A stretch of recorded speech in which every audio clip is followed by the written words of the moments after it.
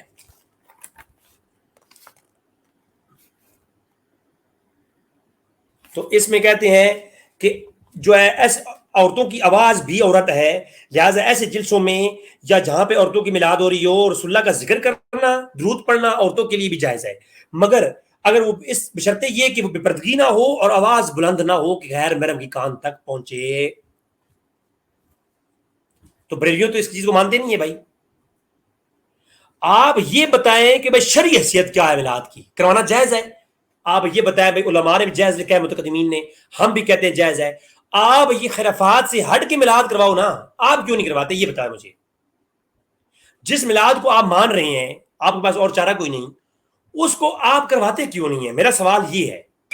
بریلویوں کے خرافات کو چھوڑ دیں، آپ تو یہ مانتے ہیں نا کہ محفل میلاد ذکر مصطفیٰ کی محفل کرانی چاہیے، تو کیوں نہیں کرواتے مجھے بتائیں، کیا پریشانی ہے آپ کو؟ آپ یہ بتائیں نا، آپ کیوں نہیں کرواتے؟ اس کے بعد کتاب لکھی نہیں. آئیے ذرا کہ ان لوگوں کے یہاں میلاد کسے کہا جاتا تھا. یہ پھر میرے پاس کتاب عبد المنظم ہے اور اس کا صفحہ نمبر 333 333 پہ کیا لکھتے ہیں کہ علامہ سیوطی نے کس جواز کے اوپر کتاب لکھی.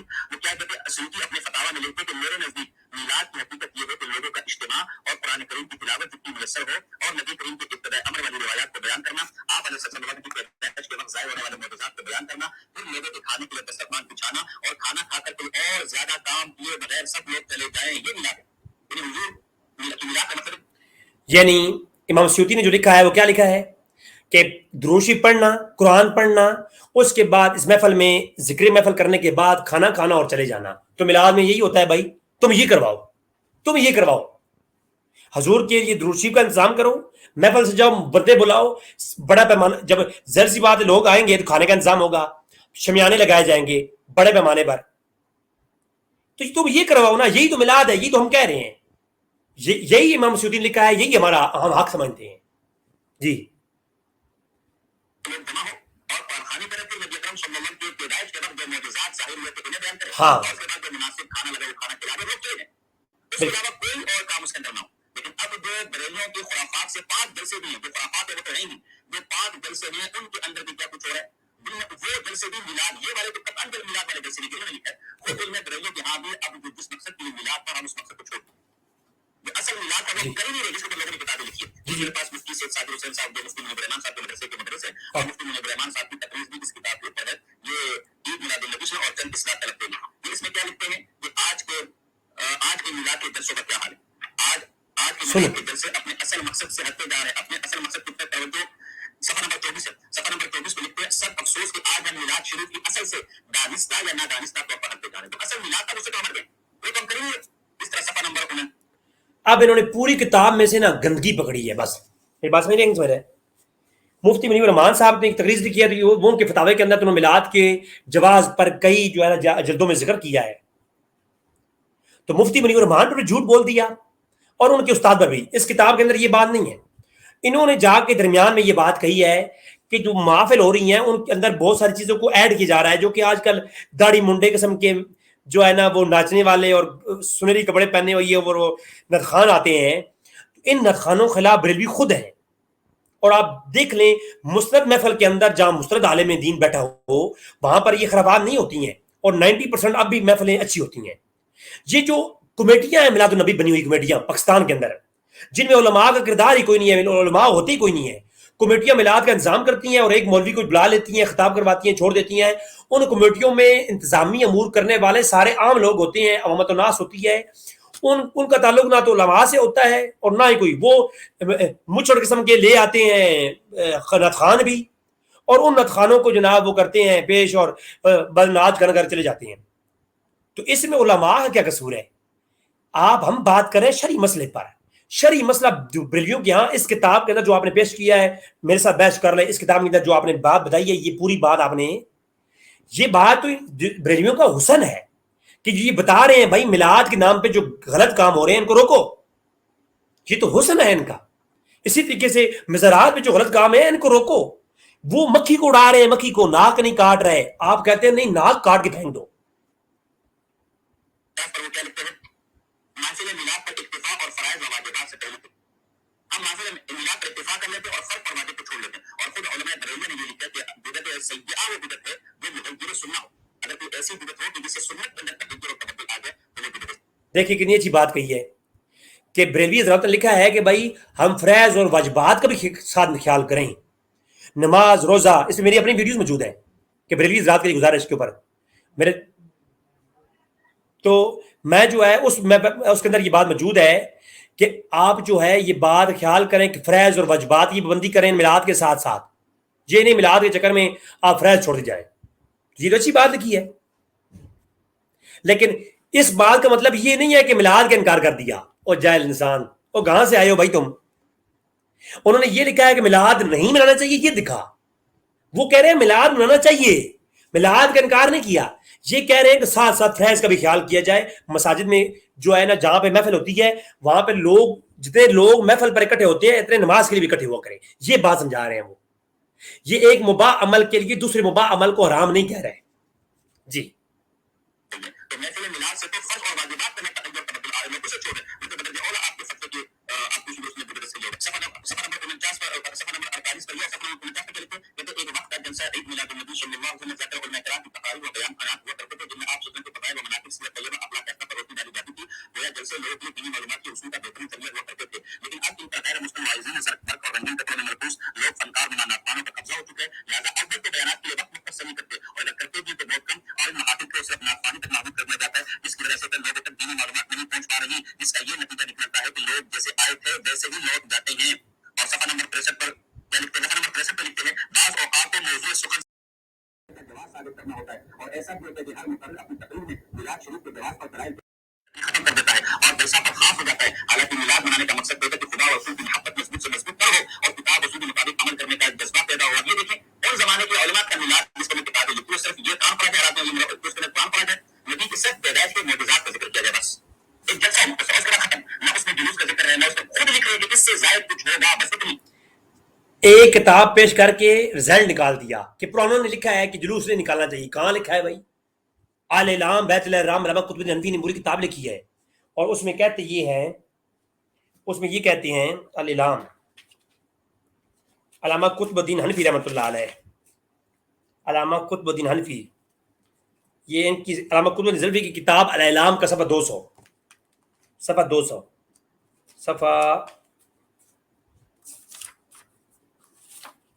صفحہ 200 کدھر گیا جی؟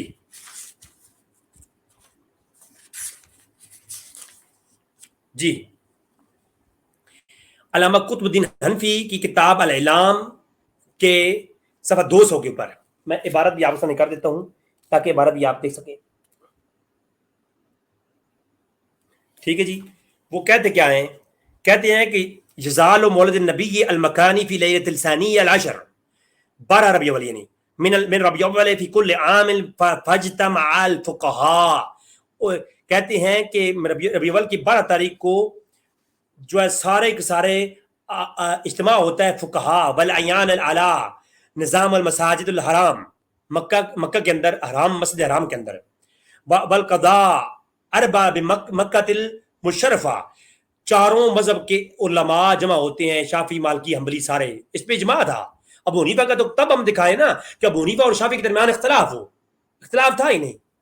چاروں فقہاء جمع ہوتی ہیں بمکہ المشرفہ بعد صلاۃ المغرب بشمع الکثیرہ مغرب کی نماز کے بعد بالشمع مشعل بردار جلوس الکثیرہ والمفروعات الفوانیس والمشاغل والجمیع المشائخ مع تافهم بالآلام الكثيرة ويخرجون من المسجد إلى سوق الليل ويمشون في إلى محل المولد الشريف بعض الدهام ويحتب في شخص مدعو سلطانه شريفة ثم يعودون إلى المسجد الحرام ويجلسون صفوفا في الوسط المسجد من وجه الباب الشريف وقضاء يد السلطان ويلبس الناظر الخلقة ويلبس الشيخ الفراشين خلطة ثم يدون له شعر ويصلون الناس على عاداتهم ويمشي فقهاء وناظرين. وہ کہتے ہیں کہ مشعل بردار جلوس اکٹھا ہوتا ہے. شافعی حنبلی مالکی سارے اکٹھے ہوتے ہیں چاروں ائمہ کے بزرگ اور مشعل بردار جلوس لے کر حضور کی ولادت والی جگہ پر جہاں حضور پیدا ہوئی اس گھر میں جاتی ہیں.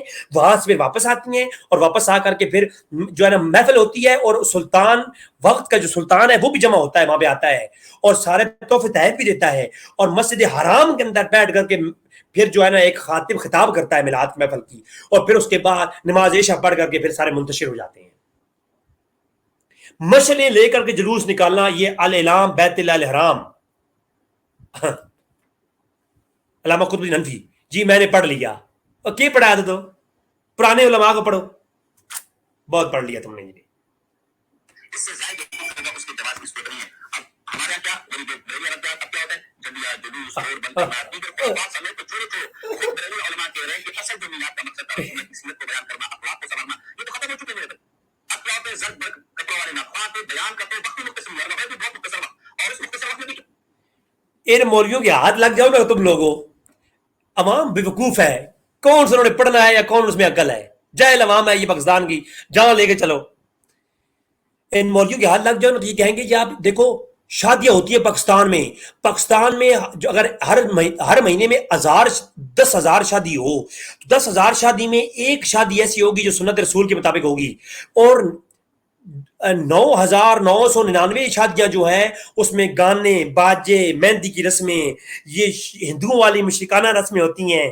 شادی کروانا ہی بند کر دو اور وہ سارے یہ دلائل نکال کے لے آؤ.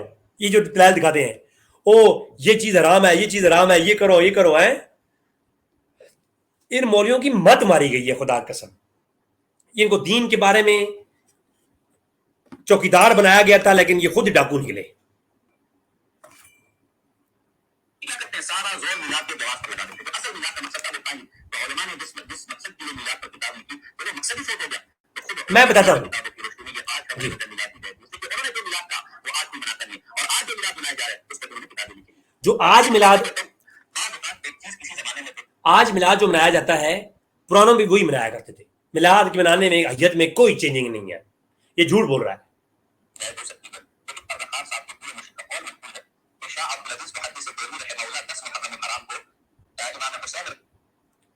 اب جو ہے نا اس کی بات کو ہم روک دیتے ہیں اور آخری بات کر کے میں اجازت چاہوں گا. اس بندے نے بہت سارے جھوٹ بول رہے ہیں. کہتا ہے جی پرانے لوگوں نے تو یہ نہیں لکھا یہ نہیں لکھا. یہ میں آپ کے سامنے کتاب پیش کر رہا ہوں امام قسطلانی. یہ کوئی بریلوی نہیں تھے. یہ بریلویوں کو چھوڑ دیں آپ. بریلوی بیچارے کیا کریں ان کو جو متقدمین کے علماء سے مل گیا یہ اس پہ عمل کرنے ہیں اور پوری امت کا اس پہ اجماع ہے. میں نے آپ کے سامنے دکھا دیا. یہ ہے میرے سامنے المواہب الدنیا. امام قسطلانی شارح بخاری ہیں، ارشاد الساری شرح بخاری لکھنے والے. یہ لکھتے ہیں احتفال بمولد، نبی کی میلاد کے لیے منعقدین ہونا. کہتے ہیں ولا زال اہل الاسلام یحتفلون بشہر مولدی علیہ السلام، کہ ہمیشہ سے جو مسلمان ہیں وہ میلاد مناتے آ رہے ہیں ہمیشہ سے، لا زال، ہمیشہ سے.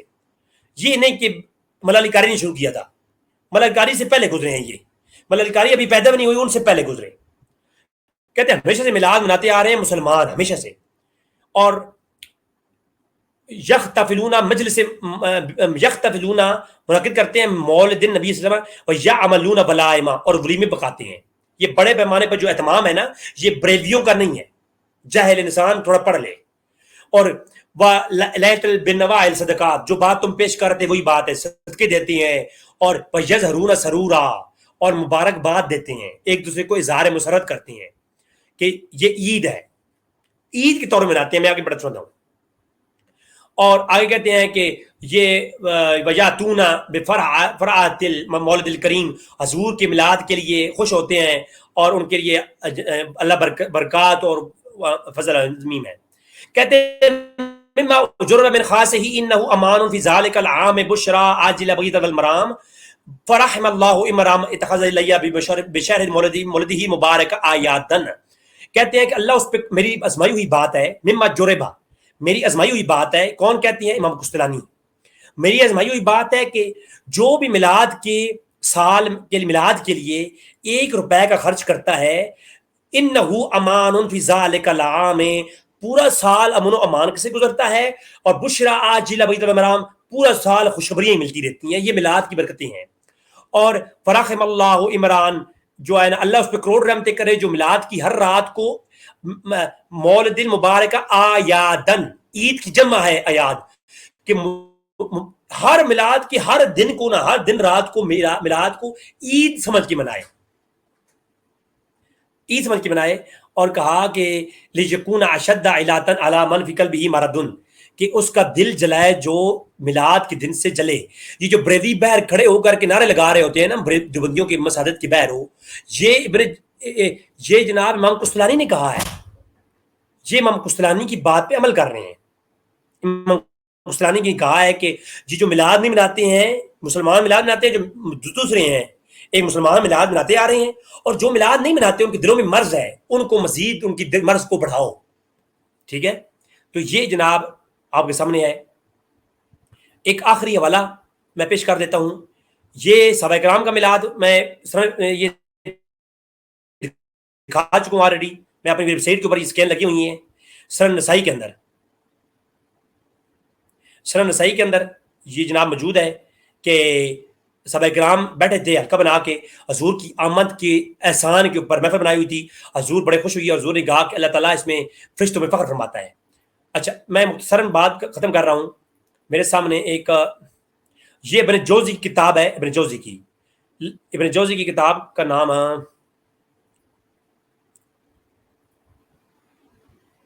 بیان میلاد النبی.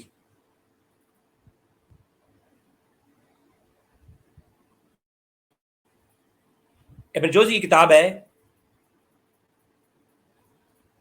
یہ. ابن جوزی 1000 سال پہلے محدث گزرے ہیں. میلاد کتنا پرانا ہے، امت کا اس میں اجماع. شیخ عبد القادر جیلانی کے جو ہے نا شاگرد ہیں یہ ابن جوزی. انہوں نے میلاد کے عنوان پہ کیا لکھا؟ کہتے ہیں لا زال اہل الحرمین شریفین،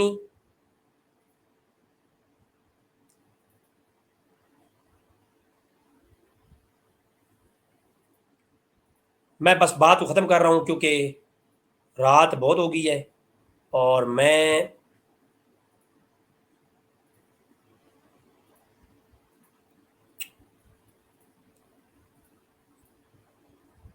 یہ دیکھیں، ابن جوزی کہتے ہیں کہ ہمیشہ سے اہل عرب حرمین اور شریفین یہ 1000 سال پہلے محدث گزرے ہیں. ان کی اسی کتاب میں نے جو دکھائی ہے اس کے اندر ہے کہ ہمیشہ سے میلاد مناتے آ رہے ہیں مشرق و مغرب تک. یحتفلون مجلس مولد النبی، نبی کی محفل جاتے ہیں. اور یفرحون بقدوم ہلال شہر ربیع الاول، ربیع الاول کا چاند دیکھ کر ان کے چہرے مسکرا پڑتے ہیں. تمہاری طرح 9/4 کا چہرہ نہیں بن جاتا کہ تو میلاد النبی آتا گیا تمہاری چہرے پریشانی ہو جاتی ہے. اور وَيَرْسَلُونَ وَيَلْبَسُونَ اچھے کپڑے پہنتے ہیں, اچھا فرت کا اظہار کرتے ہیں, اور بِالنَّوَاءِ زینہ اور اپنی گلیوں کو محلے کو زینت اموزہ کرتے ہیں, لڑیاں لگاتے ہیں. جی ابن جوزی پوچھو 1000 سال پہلے وہ مزین کرتے ہیں اپنے شہر کو, اپنے گھروں کو صاف کرتے ہیں, بہترین بناتے ہیں, ان کے اوپر مزین کرتے ہیں. یہ پورا پڑھ لیں.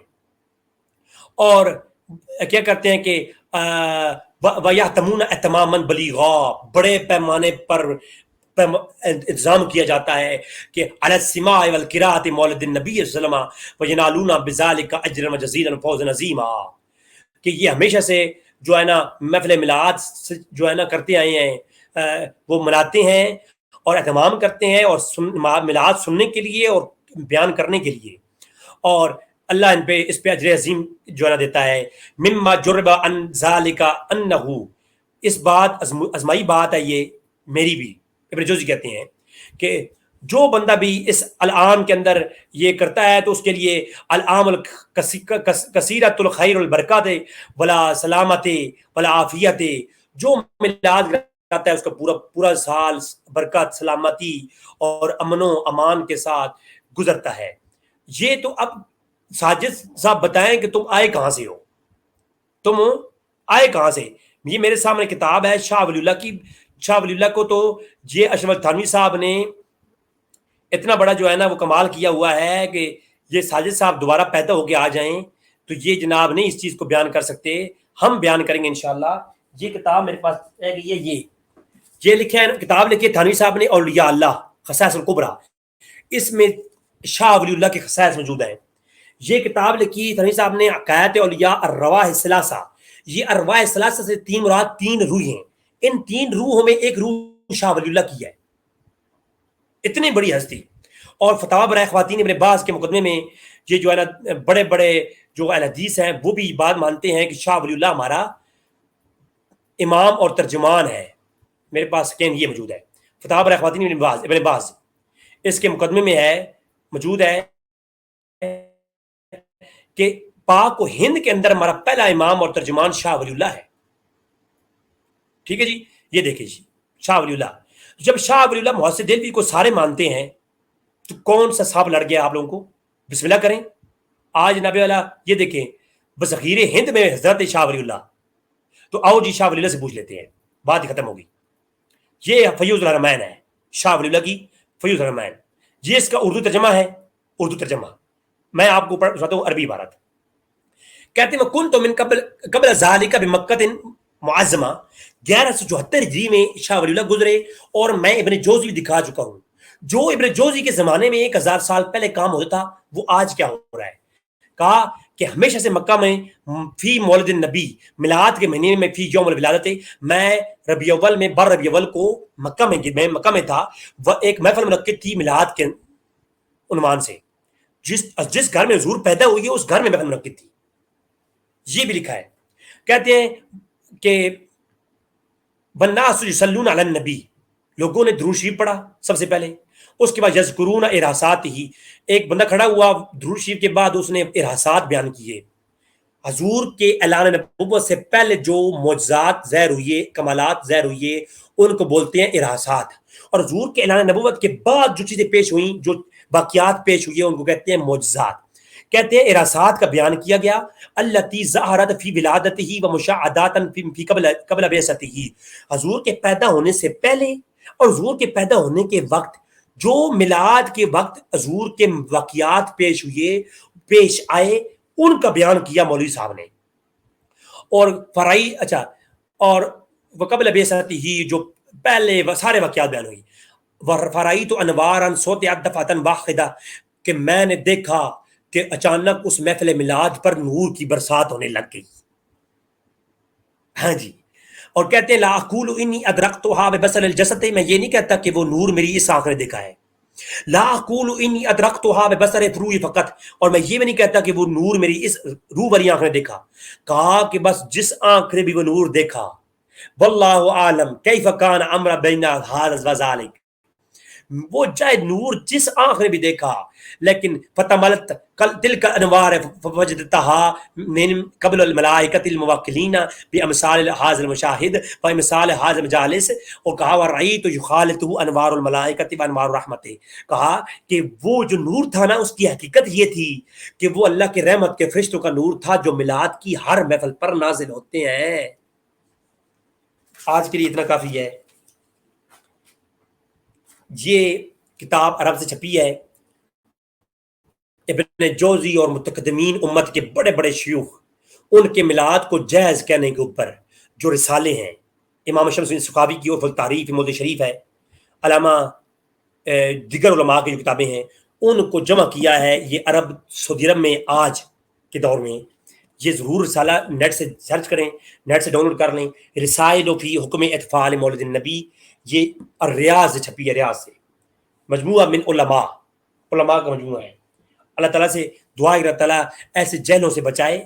یہ ہماری دعوت ہے سجاد نقشبندی کو، وہ لائیو یوٹیوب پہ ہمارے ساتھ بیٹھ جائیں، گفتگو کریں اس مسئلے پہ، ہم انشاءاللہ ان کو یہ پورا مسئلہ سمجھائیں گے۔ وما علینا الا البلاغ المبین۔